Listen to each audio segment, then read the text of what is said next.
Un dels seus hobbies era cercar espàrrecs trigueros i sabia que en aquella zona hi abundaven. Quan estava agafant-ne, es va veure sorprès per la misteriosa i espessa boira de la mussara. Tot i que coneixia molt bé el lloc, va perdre totalment el sentit de l'orientació i es va perdre entre la boira. Imagina't, quina por! Uau. Per allò fou caminant sense rumb en el que ell calcula que van ser unes 2 hores aproximadament.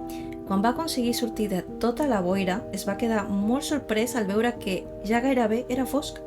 Però la sang se li va glaçar quan va mirar el rellotge de butxaca que portava, doncs indicava que havien passat 8 hores. Aparentment, pel que ell va declarar, havia estat caminant pel que semblaven camins estranys que no havia vist mai. I a més, recordava haver escoltat estranys sons que li recordaven a xiulets que venien de darrere seu. Que mal rotllo.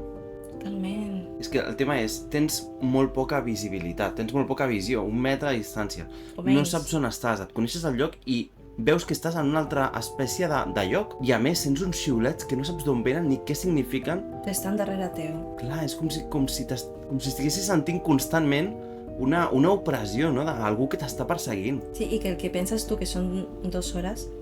Han sigut moltes més... Ja, Vuit. és una bogeria, realment,